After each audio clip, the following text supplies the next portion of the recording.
We still have 2 minutes before the start, but I can introduce in the meantime the next speaker. So next speaker is Rami Rashad from the University of Twente, and with a number of co-authors, including myself, Antonio Franchi, Davide Becerro, Yula Zult, and Santiago Sanchez Escalonilla Ranjao, and it is titled Energy-Aware Impedance Control of a Flying End-Effector in the Port-Hamiltonian Framework. Let's wait 2 minutes. I could use these 2 minutes. I could use these 2 minutes if it's possible. No, 1 minute now. No, because we should be very synchronized. I'm Italian, but I'm Swiss in this kind of things. Okay.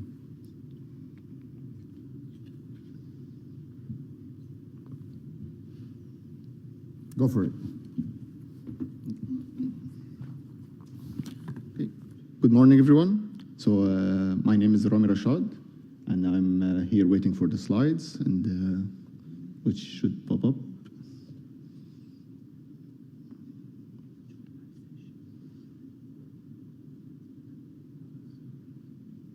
I could tell you a joke in the meantime, but no problem. Okay. So the work that I would like to describe, to present to you the work we've been doing on energy-aware impedance control in the geometric Port-Hamiltonian framework. And the problem that we were addressing here is the aerial physical interaction problem.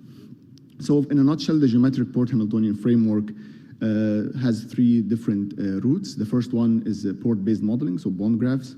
The second one is geometric mechanics, which aims to have coordinate-free treatments of systems.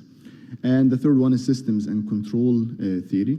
With all of these 3 origins and ingredients, in the geometric Port-Hamiltonian framework, instead of looking at dynamical systems in the standard way of x dot is equal to a function of x and an affine input, we exploit this underlying structure of the system to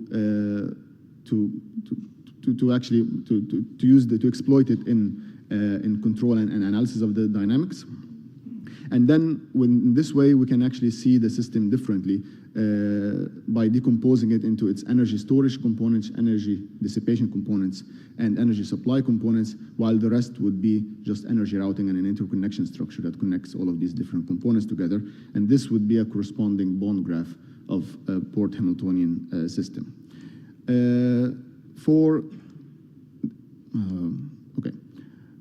The aerial robot that we were discussing, it consists of, it's a fully actuated hexarotor, so it consists of tilted 6 propellers.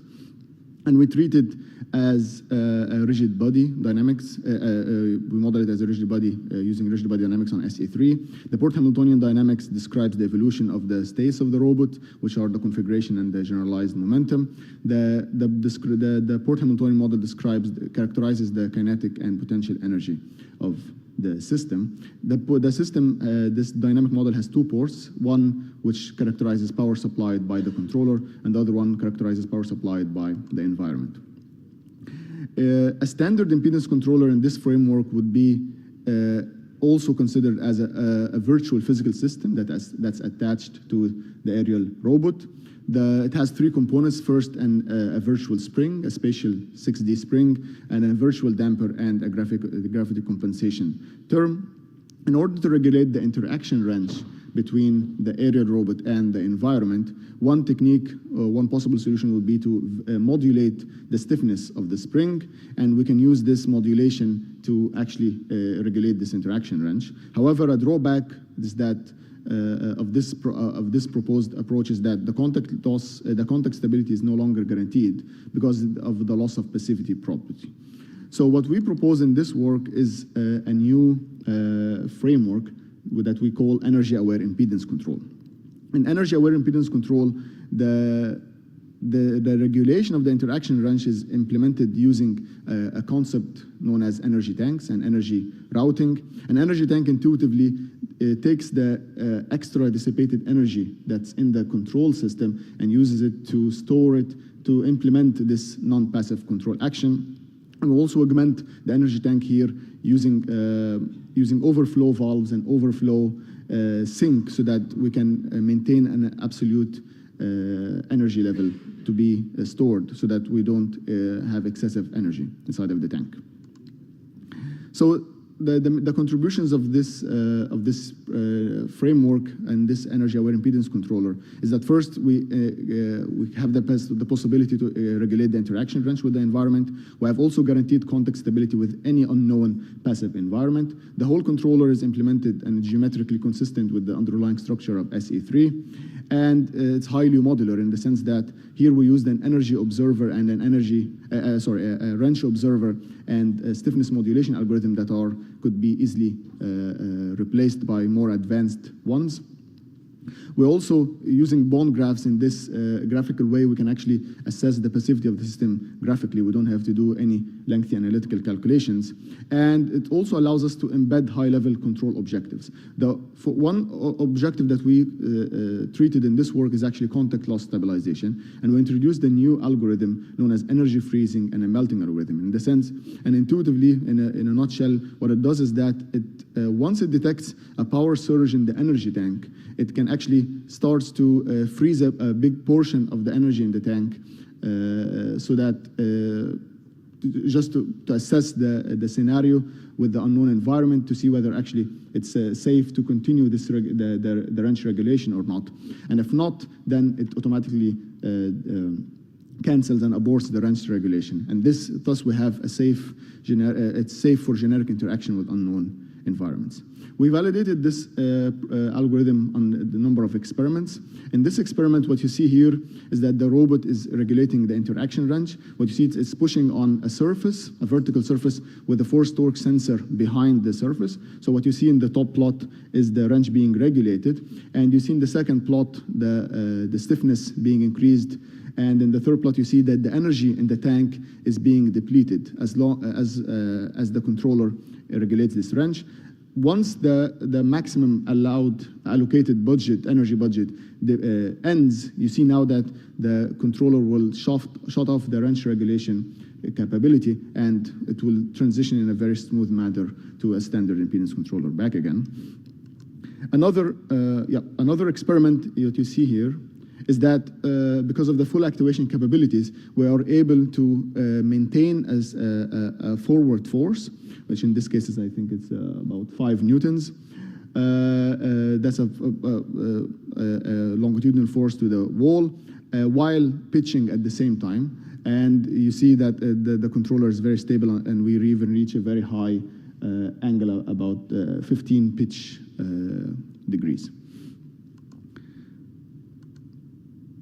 In this experiment, we wanted to validate the importance of this energy awareness. So what we did is that we implemented the standard. What you'll see here in this experiment is so you will see here the standard variable impedance controller, and it will be implemented on a surface that it will move. So what you see here is that in the first plot, the wrench is being regulated, but at some moment, which, nope, not this one, let's go back. Okay, 1 second, sorry. Okay, so the wrench is being regulated at the moment, and the stiffness is also being increased such that the desired wrench is achieved. But here, the surface, there's a contact loss that happened that the robot does not know about, and the stiffness increases unboundedly, and the robot crashes. In this experiment, we implemented our energy-aware contact loss stabilization algorithm, and what you see, the exact same scenario, but now the robot would, once in the unknown environment actually loses contact with, it will detect a power surge inside of the controller and will automatically turn off the wrench regulation to maintain safety. So this was our work. And I would like to thank my co-authors, and thank you all for listening. And I would be glad to have any questions or discussions afterwards.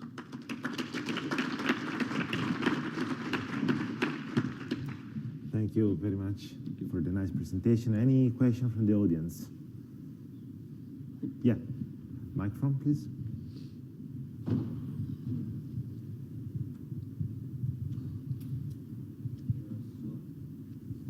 So I've seen that the energy tank is controlled with some value alpha Yeah. as the valve that controls how much energy you should push, or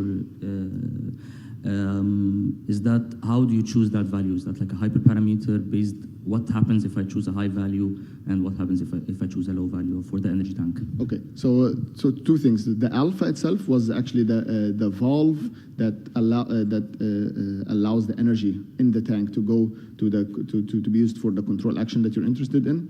So the amount of energy in the tank, this is a hyperparameter, and it requires. So here in this work, we assume that we know how much the task requires. Based on an estimation, based on some task planning that's done beforehand, and you allocate that budget, and then if it's used before, so if the tank was depleted before the task was finished, this means that actually there's a source that depleted this energy that you did not count for, which could be potentially safe or unsafe, and there you need a high, like a supervisory control unit to actually to assess this situation. So this is only the first layer. A second layer would be a supervisory control to do it. Thank you so much.